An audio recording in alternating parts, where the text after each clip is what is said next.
The reunion hall shimmered with chandeliers, laughter echoing across polished marble floors. Students who once ruled the school strutted in, designer suits and dresses flaunting their success. At the center of it all stood Derek, tall, sharp-suited, and smug. He had organized this 5-year reunion with a very specific goal: to humiliate the boy he and his friends used to call the class loser.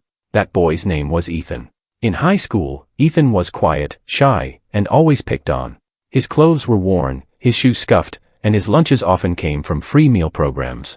Derek and his friends never let him forget it. "You'll never amount to anything," Derek would sneer, loud enough for everyone to hear. The nickname, Charity Case, stuck for years. But tonight, Derek had sent Ethan a personal invitation. Not because he missed him. Not because he wanted to make peace. No, he wanted a show. Derek leaned against the bar, smirking as he told his old classmates, "Wait until Ethan walks in. Some people never change." His friends chuckled, their laughter dripping with cruelty. The room buzzed with whispers as the clock ticked closer to Ethan's arrival. Some were curious. Some were nervous. And a few, those who had secretly pitted Ethan back then, hoped Derek's plan would backfire. Finally, the doors opened. Ethan stepped in. His face was the same, but sharper, more confident. His eyes held a quiet power no one remembered. He wore a tailored navy suit that fit perfectly, his shoes polished to a shine. For a moment, the room fell silent. Then Derek broke the hush with a mocking laugh. Well, look who showed up." "Same old Ethan," Derek jeered, raising his glass. Still trying to fit in. Ethan did not flinch.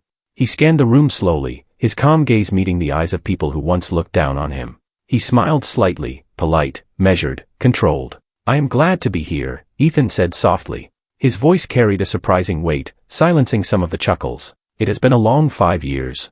But what no one knew, not Derek, not the classmates laughing behind him, was that Ethan had changed in ways they could not imagine. And within minutes, the entire room would realize just how much. As Ethan reached into his jacket pocket, Derek sneered again, unaware that the truth was about to shatter his arrogance. The reunion had just begun, but the night was about to turn unforgettable. Ethan stood in the middle of the shining reunion hall, every eye fixed on him. Derek smirked, arms crossed, waiting for Ethan to stumble, waiting for the humiliation he had planned. But Ethan did not stumble. Instead, he pulled a sleek black wallet from his jacket and laid a card on the bar beside Derek's drink. The embossed lettering gleamed under the chandelier lights: CEO, Horizon Innovations. The room went quiet. A few classmates leaned closer, whispering, "Horizon Innovations." Even those who had not followed the business world had heard of it. A tech company that had exploded in value. A company worth nearly $100 million. Derek squinted at the card, then barked out a laugh. "CEO. Horizon. Come on, Ethan, you expect us to believe this? You could not even afford a yearbook in high school." Snickers rippled through the crowd.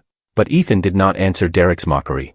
Instead, he slid his phone across the counter, the glowing screen showing a headline from a major financial magazine. "Young CEO Ethan Carter leads Horizon Innovations to $100 million valuation." The laughter stopped. Gasps echoed.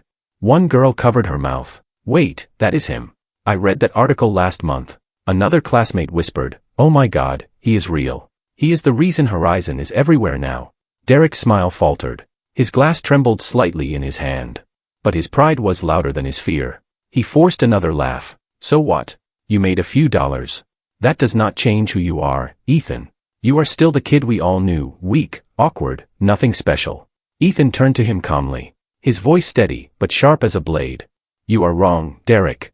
The kid you knew worked 3 jobs to help his mother pay rent. The kid you mocked spent nights studying while you partied. And the kid you tried to break, he built something you will never understand." The words hit like thunder. Some classmates shifted uncomfortably, their laughter gone. A few even looked ashamed. But Derek clenched his jaw, refusing to give up control. He leaned in close, whispering so only Ethan could hear. "You might have money now, but you will always be beneath me. Tonight, I will make sure everyone sees it." Ethan met his eyes and smiled, calm, unreadable. "You are welcome to try." The tension grew thick. The music in the background faded as if the whole room could sense a storm coming. And then Derek raised his glass, tapped a spoon against it, and called for everyone's attention. "Ladies and gentlemen," Derek said, his voice booming with fake cheer. "Let us give a round of applause to Ethan Carter, our very own miracle success story." The room clapped, but the applause was uneasy, laced with curiosity and confusion. Derek's grin widened. He was setting a trap. But Ethan stood tall, waiting, watching. He knew Derek too well. He knew this was far from over. The real humiliation Derek had planned was still coming. And when it arrived, Ethan was ready. The uneasy applause faded as Derek held the spotlight. His grin had grown wider, but it was not warm, it was sharp, mocking. "Now," Derek announced, "since Ethan has apparently become a big-shot CEO, I thought it would be fun to remind him of where he came from." He snapped his fingers. 2 waiters entered, carrying a silver tray covered with a white cloth. Derek smirked and yanked the cloth away. Gasps spread through the crowd.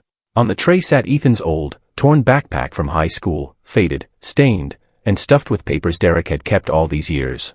Inside were Ethan's crumpled homework assignments, a photo of his mother, even the note where Ethan once wrote, "I wish I was good enough." Derek lifted the backpack like a trophy.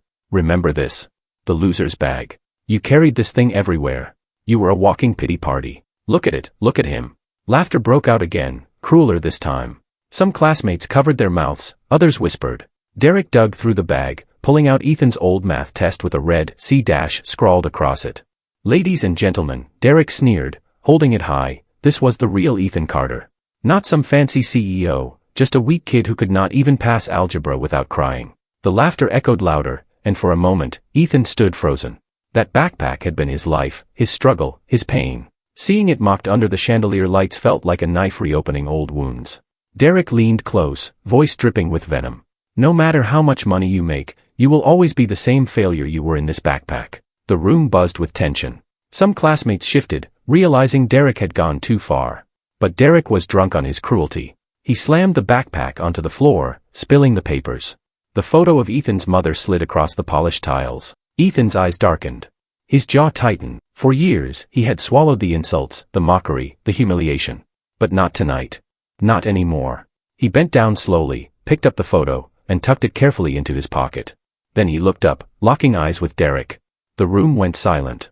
Even the DJ lowered the music. Ethan's voice cut through the stillness, low, steady, and unshakable. "Derek, thank you. You just reminded me of exactly why I will never be like you. You kept souvenirs of my pain, while I built an empire out of it." A ripple of shock moved through the crowd. Some classmates clapped nervously, unsure whose side to take. But Derek, red-faced, sneered louder. "Empire. You think money makes you better than me? You think you can walk in here and impress everyone with headlines and fake success?" He grabbed a glass of champagne, raised it high, and shouted, "Let's toast to Ethan Carter, the richest loser we have ever known." The crowd laughed again, though weaker than before. Derek smirked, thinking he had won. But Ethan did not flinch. He straightened his shoulders, his presence filling the room.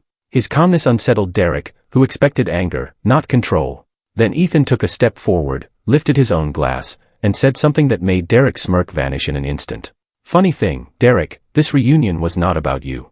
It was about giving back. And you just mocked the man who now decides the future of everyone in this room." The classmates froze. Derek blinked, confused. And then, doors at the back of the hall swung open. Dozens of people walked in, holding folders, cameras, and microphones. The board of investors, partners, and media reporters Ethan had invited were here. The ballroom fell completely silent. All eyes were on Alex as he stood under the glowing chandelier, his posture calm, his voice steady. "You see," he said, looking directly at Ethan, "being mocked in school taught me something. You made me feel worthless. But instead of breaking me, it pushed me to build something of my own." Ethan stammered. "Why, you're saying you actually—" "Yes," Alex cut him off gently. "I'm the founder of Horizon Tech. The company that just crossed $100 million in valuation this year. The company that built the very software running tonight's event." The crowd gasped. The same classmates who once laughed at him now stared in disbelief. The so-called loser was the very reason their reunion was happening in such luxury. Ethan's face turned red. He tried to chuckle it off. "No way. You're lying." But one of the event organizers walked up with a tablet in hand. "Mr. Carter, sir," she said to Alex respectfully, "would you like me to prepare the car for you after this?" The way she addressed him, "sir," with respect, removed any doubt. A murmur spread through the room. "He's the CEO," someone whispered. "He's a millionaire." Ethan swallowed hard. The arrogance that once fueled him was gone. His friends, the same ones who used to follow his lead, slowly stepped away from him. For the first time in his life, Ethan stood alone. Alex looked at him, not with hatred, not with revenge, but with quiet strength. "I do not hold grudges," Alex said softly. "But tonight, I wanted you to see that mocking others does not make you powerful. Respect does." His words carried through the room, striking deeper than any insult could. Tears welled up in the eyes of a few classmates who suddenly remembered how they had joined Ethan in bullying him. Shame fell heavy on their shoulders. One girl whispered, "Alex, I'm so sorry, we should have treated you better." Alex gave a small smile. What matters is how we treat people moving forward. The lesson hung in the air, unshakable. Alex turned toward the doors, where a sleek black car waited with its headlights glowing. He glanced back at the hall, faces frozen in shock, some regretful, some admiring, others finally understanding. Ethan lowered his head, silent for the first time. As Alex walked out, the crowd stepped aside, giving him the respect once denied. In that moment, they realized, mockery fades, arrogance falls, but dignity and resilience endure.